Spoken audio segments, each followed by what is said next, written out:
Hey guys, welcome back. Today I'm excited to show you how to make a nice paneer fried rice with an Indo-Chinese flair in it. Now earlier I showed you a video for a chicken hakka noodle Indo-Chinese style. This is for everybody who cannot eat chicken and would love something vegetarian.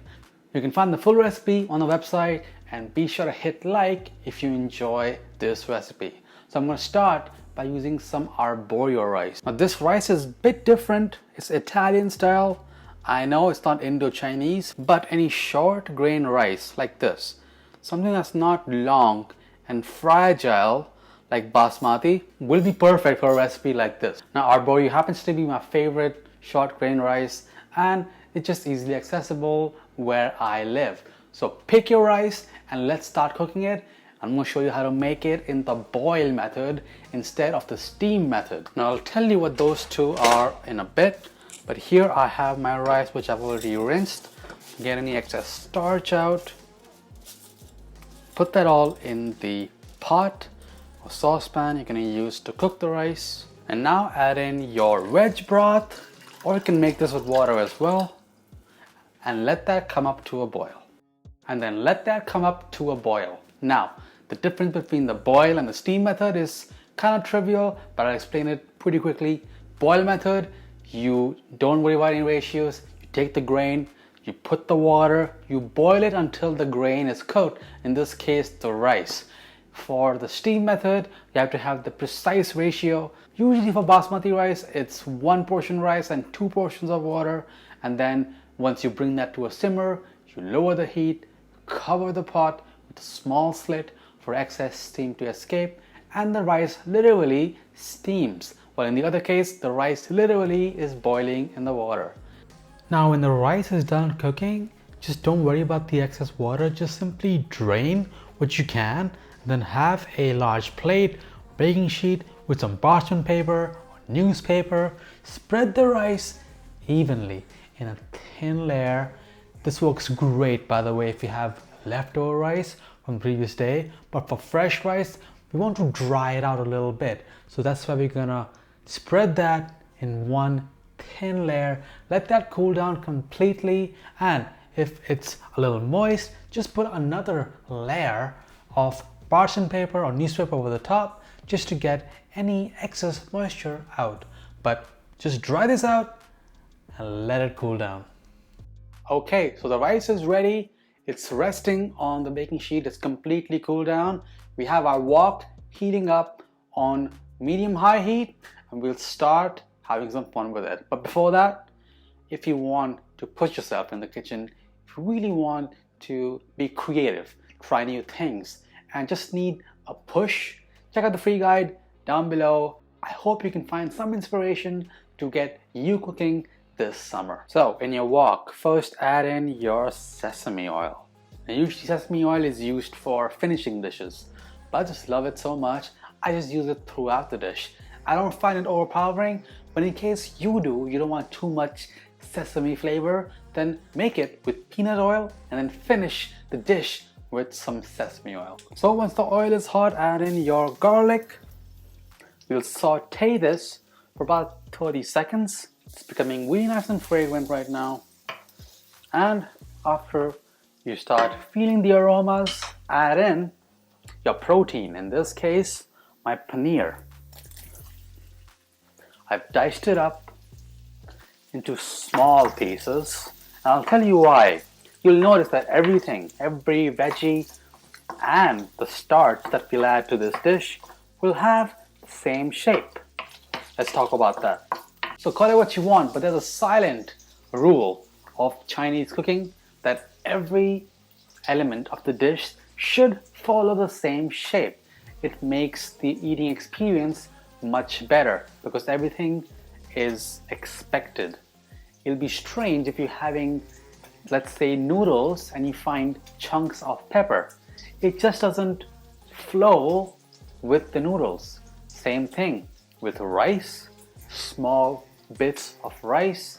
It'll be strange to find strips of chicken or strips of pepper. If you don't believe me, try it. Try all kinds of shapes in your stir fry or your noodles and let me know what you found. Did the dish taste better when everything was the same shape? Or did it taste better when it was chaos? The idea here is to really give the paneer a nice saute and sear with that garlic. The garlic's gonna turn light brown and it's gonna be really, really good. Just make sure you don't let that paneer get stuck on the pan.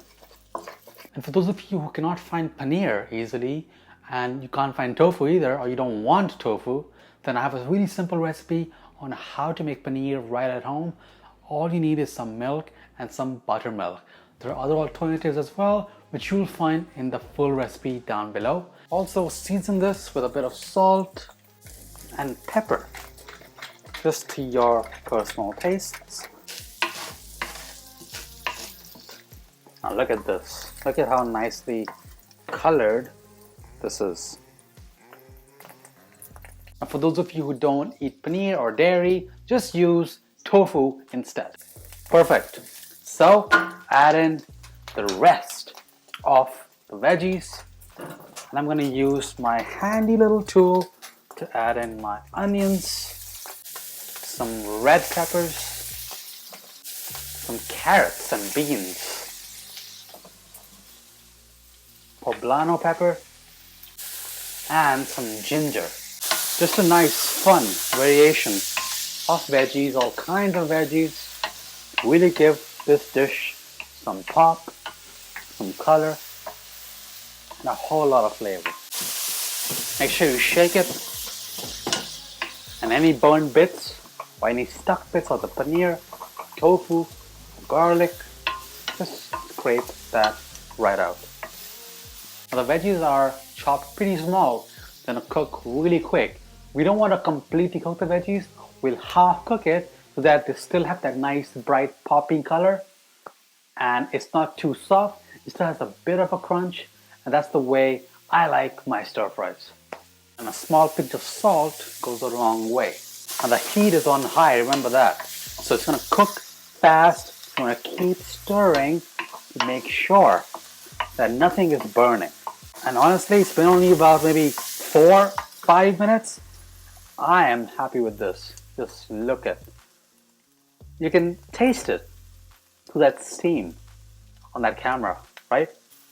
Okay, I'm gonna turn down the heat and then let's add in our sauces. So I'm gonna add in a little bit of teriyaki sauce,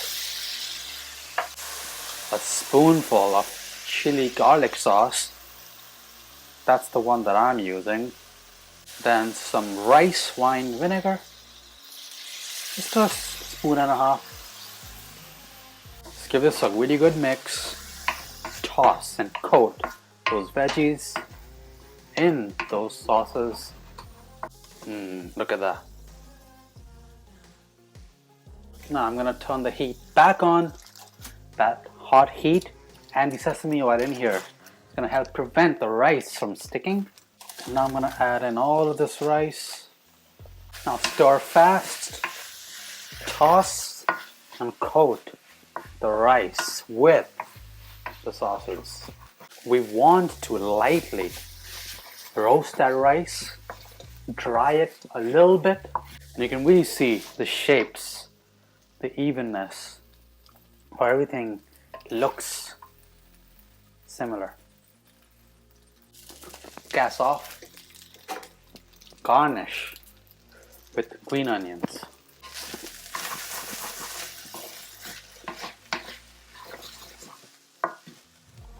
Now this looks absolutely incredible, and just love the sear of the paneer.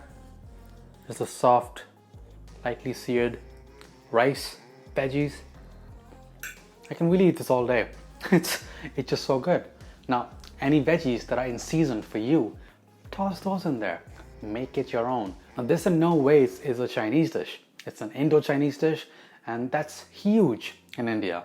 And that's what I used to think Chinese food should taste like until I had real Chinese food. So I kind of prefer this, but I'm biased. But if you want more Indo-Chinese food, check out my recipe for chicken Hakka noodles, and for a veg fried rice recipe, check out my egg fried rice. For more videos like that, check out the full playlist. I'll see you in the next one. Bye guys.